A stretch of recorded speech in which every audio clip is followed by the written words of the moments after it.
Hello, thank you for having me. I really appreciate being a part of this panel discussing Year of Return to Beyond the Return.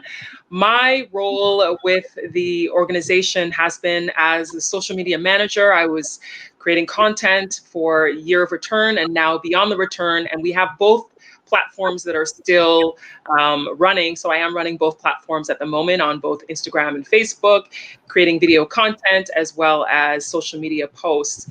It has been a fantastic experience. My prior experience is in media, so I do have experience as a journalist, writer, reporter, TV host, public speaker. So overall media experience as well as fashion experience. And in coming to Ghana, I think it was the perfect space. And it was a great opportunity that presented itself for me when it did. And of course, I jumped on it because this was a perfect way to bring together the diaspora communities with the local Ghanaian and to help bridge the gap, to communicate to those in the diaspora, to let them know what was happening in Ghana, what happens on the ground, and let them, have fun and understand that the opportunities for investment, for returning, for, connecting with people here to do business, it's all there. Amazing. And now I'm just passing over to Fred. Can you please quick introduction on what you do and how did you get engaged with this whole diaspora movement?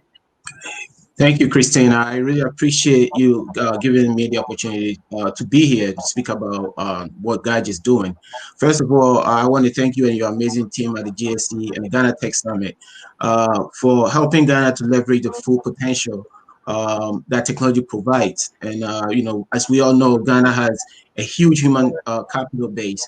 And, we need to all kind of jump in and help build all those ecosystems that we have, that we know, we have, and we can improve it. So what you guys are doing is leading the way, because you don't only have, a short-term plan, you have a 10-year goal to keep doing this and kind of bring that level of awareness. And we really appreciate you doing that. Let me also use the time to congratulate Ghanaians, for being able to conduct a free and fair election for the 8th time in this fourth republic. We are all very proud because we have a place we can call home. That's peaceful and that we can, be able to, share with the world. So let me just say that Ghanaian American Journal was started with basically one simple vision, and that is to build a platform where Ghanaians, here in the US, can have a place to share their culture, ideas, share information with each other. Because, living here for many years, I realized we didn't really have a lot of that, where businesses are able to interact and, for us to be aware of where, each other is. As you know, America is a very big place. And if you don't have a platform where we can all kind of get together and commune, it's difficult for us to know what each other is doing. So that was the whole basis for building Ghanaian American Journal. And I'm happy to say that after 3 years, my team and I have been able to deliver on the vision that we said. We're not done yet. We're always innovating and coming up with new ideas. But I feel like we are at the point where, with this whole year of return and beyond the return, even though we didn't know at the time that it was something that we were going to be doing, it has come to be, Ghanaian American Journal has been able to help, kind of putting the message out there and pushing Ghana forward. Amazing. And now that we have, an overview of the work that you do, of course, not only as media influencers and media powerhouses in terms of engaging the diaspora, but your activations and supporting, obviously, the government and different private sector to get the diaspora to engage back. I now want to tap into your insights. So what insights do you have about the inception of the Year of Return movement? It kind of felt like an explosion of social media, if you remember, in 2019. It kind of was just like, whoa, everyone's in Ghana right now. Actually, late December of 2018 is when we really saw the kickoffs. So if you can recall to that time as a social media influencer, what was your involvement at that time? And how do you see that movement changing now that we're transitioning to now beyond the return?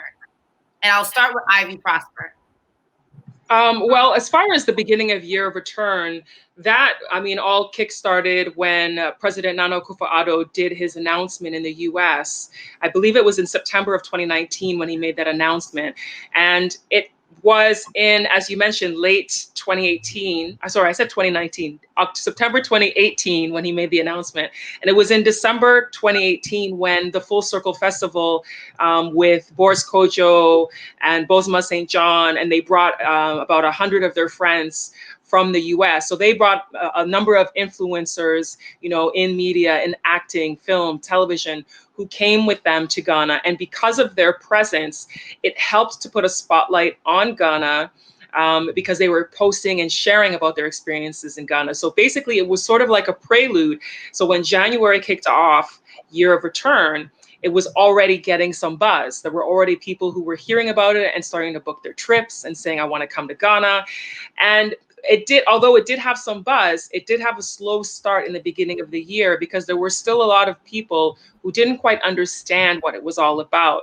So you had the influx of people who came for Independence Day and for the Ghana Diaspora Homecoming Summit. So people who would come for things that have been happening already, and then kind of like, hey, your return is, you know, it's popping. There's a lot going on here. And then with social media, I would constantly be posting what's happening, and I would find ways to write captions where it connected with the diaspora, because I think because I lived in Canada and I also have lived in the US, and then being a Ghanaian, I had a little bit of insight into the thinking of the psyche of those different types of people to be able to write things that they can connect with and then feel like, oh wow, you're thinking of us, you know, you're caring about us. So I think that my insight was helpful when I would do my posts. And it was also very helpful having some of these high profile people coming and being willing to talk to us, because some of the interviews I did with people like Steve Harvey, you know, went viral. And, you know, he didn't have to talk to us, but he was, you know, more than happy to do that, did the interview with him, you know, chatted with Kofi Kingston. So there's different people who, you know, allowed us to communicate with them, allowed us to share, you know, what they were doing and their experiences.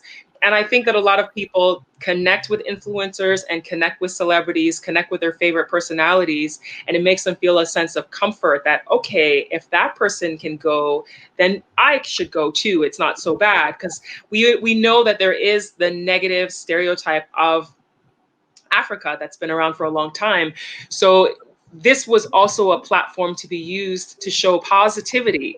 So I had the opportunity to use technology to show a positive side of Africa, of Ghana, and share those experiences with people. And I don't think that we could have done it as big as we did without the social platforms, without the technology to do so. Well said, Ivy. And I remember I was monitoring your social media feeds a lot. You said it well. You were capturing the psyche, you were capturing the spirit and the energy of what was happening. And obviously that's the reason why so many organizations was working with you personally to get the word out there. And now, you know, Fred, you know, with Ivy giving her perspective, she was part of that genesis on the ground and seeing what was happening with the Year of Return kickoff. What was your perspective on the American side? Because you're, you know, the founder of this media group. It's been doing great work in the American Ghanaian community. Like, what have you seen with the movement, and where do you see it going from your perspective? Yeah, I think the Year of Return was such a well thought out, you know, concept, and you know, the execution was just flawless, you know, in my view, because, you know, as Ivy said in the beginning, it was a bit slow, but it was expected because people were looking to the climax, right? What, you know, towards the December period when we had an influx of people. And what we did in the beginning was just really to put out good content, because as a media house, we always trying to put out good content. And what better content than to represent your own country in a very positive light?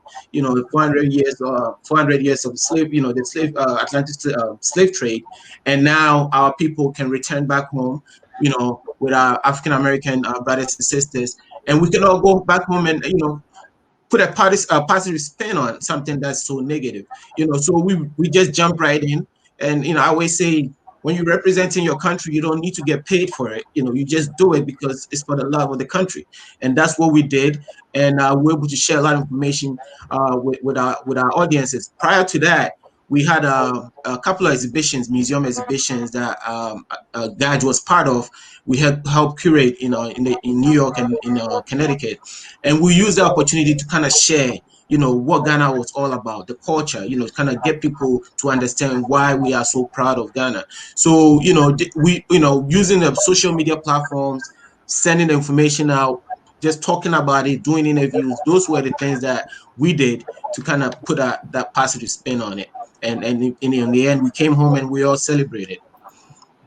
Yeah, we did celebrate. We did celebrate for sure. And then to continue, Christine had asked about it transitioning into Beyond the Return and how that's going to be. So with Beyond the Return, what a lot of people don't realize is that it's basically the follow-up to Year of Return success, because there are a lot of things that people in Ghana as well as in the diaspora were asking us for.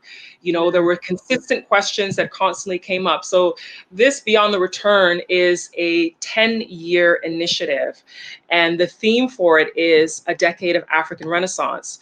So basically everything that's being done with Beyond the Return has to tie in some way to the theme. So the theme of a decade of African Renaissance is all about the renewal of Africa. Now, there's 7 pillars that are the foundation of Beyond the Return. So those 7 pillars are Experience Ghana, which has to do with travel and tourism, coming and seeing the sites and experiencing events. There's Invest in Ghana, which has to do with encouraging the diaspora to invest in Ghana or collaborate with Ghanaians and start businesses, whatever it may be. Then there's the Diaspora Pathways to Ghana, and that one is focusing on some of the things that we get asked about all the time, things like citizenship, residency status, ways to go back and forth, and that's being worked on. There is a Homeland Return Act, which the government is currently working on. It has not gone through yet, but this is something that's being worked on under the Diaspora Pathways to Ghana. Then there's Celebrate Ghana, and Celebrate Ghana is the pillar that focuses on celebrating culture and traditions. So we had a lot of people last year who were like, it was great Year of Return, coming for all the events, but what about the festivals? What about the traditional things that are happening? So Celebrate Ghana will talk more about celebrating some of the traditions and festivities. Then there's Brand Ghana, which is about branding the country. So when someone thinks of Greece, when they think of Spain, when they think of France, there is branding behind why people think certain things about those countries. So Brand Ghana is all about focusing on building a brand for the country. Then there's Give Back Ghana. Give Back Ghana is about giving back to the community. And that is something that the diaspora has constantly talked about, because they come and they give back in different ways by serving the community or by making donations, whatever it may be, giving back to the community. For example, the Omega Sci-Fi's last year, they came and they commissioned 2 boreholes at the Akropong School for the Blind. And then at the New Africa event, This is New Africa, Tina Festival, there was a project where they went to a school to paint the school, help them with their library. So those kinds of things are part of the Give Back Ghana. And then finally, there's the 7th pillar, which is Promote Pan-African heritage and innovation. And that one is about putting a focus on some of the Pan-Africanism and some of the sites that people don't really know about that connect to the history. So for example, in the northern region of Ghana, a lot of people don't know there's this place called the Golu Wall, the Golu Slave Defense Wall. And that's actually a wall that's still standing, that was from the time that the people there were resisting being captured and taken into slavery. And most people who come to Ghana have no idea that that even exists, and it's in the north. So those are the 7 pillars of Beyond the Return. So right now, there are events happening for December. I know that COVID-19 made things a little challenging throughout the year when it comes to events and activities, but we do have some events that are happening in the month of December. We are posting about it. So there's events like Migration to Ghana, which is a networking event that falls on the Diaspora Pathways to Ghana. There is a Ghana Trade Exhibition, which falls under the Invest in Ghana. So every event has some kind of connection to one of the pillars of Beyond the Return. So with social media, what I'm trying my best to do is, using the hashtags for the different 7 pillars and trying to explain the different things as I make the post, so that people slowly start to understand, because it is a 10-year initiative. It's not something that's going to be fast. And we're glad that it's this amount of time, because it gives us a decade to really build and really connect and really have this be something that has a long-lasting impact. Such a powerful summary. And Fred, did you have any additional remarks on that as well? If I can touch a little bit on that. So what we are trying to do is to kind of build momentum around these seven pillars. And what I'm getting from talking to people is that yes, they came in 2019. They saw all the excitement, the beauty of Ghana. Now they want to go beyond that, and as beyond a return mission is what they are. A lot of the things I'm hearing is yes. How do we give back to our communities? How do we, ensure that Ghana is not just about Accra or Kumasi or the big cities, but all the other remote areas of Ghana, because we know, those areas are all there and they need to also be beneficiaries to everything that's going on. So those are the kind of feedback I'm getting. And also the biggest thing is the business community. And I hope we're going to get a chance to talk more about it, because the business community is ready, and they want to be engaged. A lot of them are on ground as I speak. A lot of them are getting ready to come home and invest, and, we're really just trying to ensure that there's greater awareness to what is available and how they can come home and leverage that, so we can all, build Ghana together. So if we get a chance to talk on the business side, I'll be opening up some few things, about what I'm hearing. Definitely. I'll follow up on that. I know we have, in the interest of time, one more quick question. And it's mainly, I think Ghana has become the envy of the African continent in terms of this movement, because obviously there's been challenges, there's been solutions, there's been so much during the year of return. And I do think there's an element of spontaneity in doing this as well, right? Because it kind of bursts into the ecosystem, this year of return movement. So I'm curious to hear each of you to just give any concluding remarks around why do you think no other African nation can build the same momentum that Ghana has created with this year of return? Of course, we know that there was the homecoming summit that Ghana initiated. We know that the president did an announcement at major events in America and of course in other regional hubs. So we know the steps that Ghana has taken to kick off this movement, but yet other African nations have not been able to launch a similar initiative. Any quick thoughts from your perspective, seeing the psyche of the diaspora around the world? What do you think we did differently, and how do we get more African nations to replicate this movement on a grander scale across the African continent? I think that timing was everything. As far as Ghana being the one to be able to do it right now, Ghana has already been a country that has been known for Pan-Africanism, has been known to be inviting people from the diaspora, since the 60s, since Kwame Nkrumah times. People like Malcolm X and Martin Luther King, and there's so many people who historically came to Ghana and throughout the decades, Muhammad Ali, so many different people. So Ghana already has thrown that out there, and a few people came. And then in 2007, there was the Joseph Project that they also did, which was supposed to be a project to also welcome the diaspora to Ghana too. So I think that the timing of technology being what it is today in our lives is what helped to catapult it to what it became. Because when I think back to, previous decades being in Ghana, when I would come for a visit, I'd be here for a while. There was no Instagram at the time. There was no Twitter, there's things that didn't exist. So I remember telling someone even just yesterday that, back in the late 90s, I would come to visit Ghana. I would write postcards and mail postcards to my friends to tell them what's happening in Ghana. And I would get back to Canada before the postcard even arrives. So I think that the timing of technology, the way that somebody could be like, oh, I'm at this place, let me snap a picture, let me post it now, and it could be across the world in less than a minute. I think that impact, and then people resharing and resharing and resharing, I think that coupled with the decades of Ghana already being a country that invited the diaspora, along with the timing of technology, is what helped to catapult it to what it became this time around. As far as other countries are now seeing the benefits, and now they're asking questions, because I have had people from other countries contact me personally, asking me, how can we do this in our country? Our government hasn't said they want to do something, but what can we do to try to start this type of movement here too? So it's kickstarted something, and I can imagine over the next few years, there will be other countries doing similar things.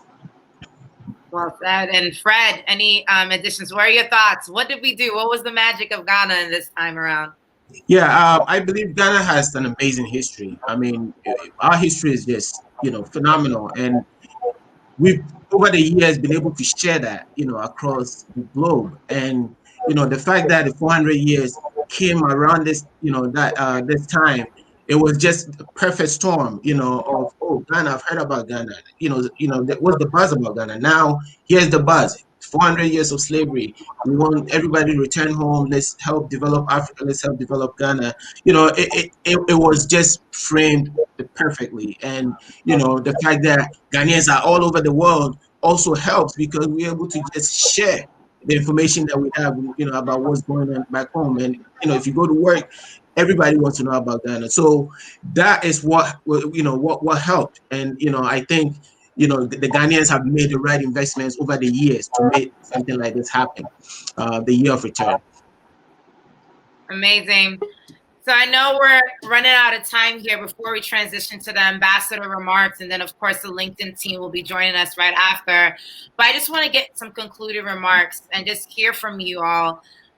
Each of you, just to share with us, what's next? What excites you as a media influencer in being a pioneer, but also a leader and facilitator of dialogue regarding engagements of the diaspora back to Ghana? So that way we can follow you and follow the journey and follow the developments in this iconic movement that's now swelled into a decade on Beyond the Return. So I'll start with Ivy and then we'll conclude with Fred.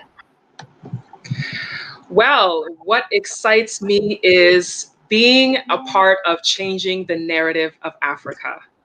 At the end of the day, when I think about the impact that I had doing social media with Year of Return and now Beyond the Return, and to know that some of the things I posted made people change their minds about this country. And I know this because at the airport, when we greeted people, there were times when I'll be there with my team and someone comes out to me and says, "Oh my God, Ivy Prosper, I came to Ghana because of something you posted on social media."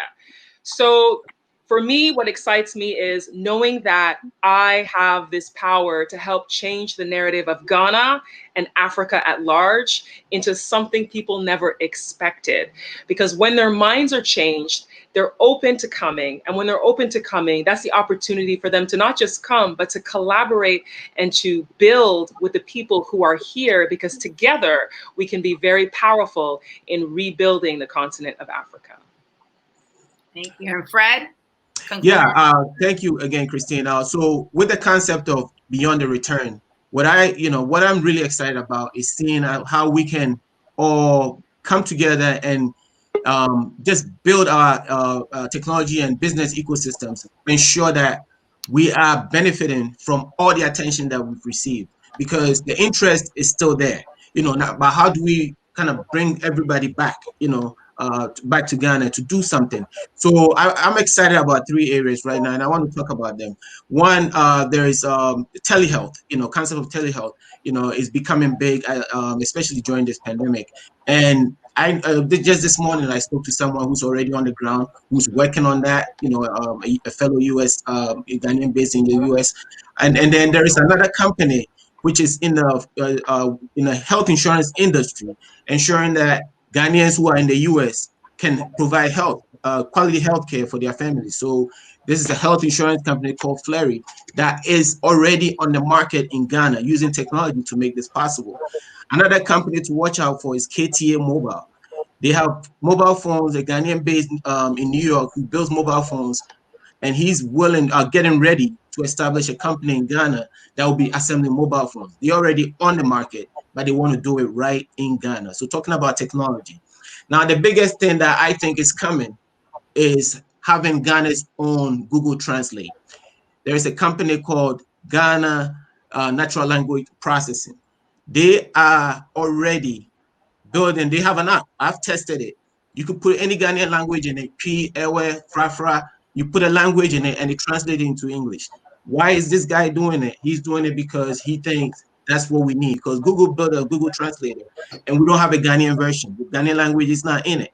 Somebody in California is doing it right now. And, these are the kind of excitement that, is coming out of the Beyond the Return movement. Ghanaians just willing to come home and invest. And I have hundreds of these stories. So let's go. Let's just do it. Well said. No, but thank you so much for sharing that, Fred. Because of course, you seen like the business community really engaged with Ghana in a very unique way. And with that, in the interest of time, this we do have to conclude this panel. I know we're a little bit over time here and transition, but I do want to thank both of you for being a part of Ghana Tech Summit 2020. The conversation does not end here. I implore the social media community to definitely hashtag Ghana Tech Summit.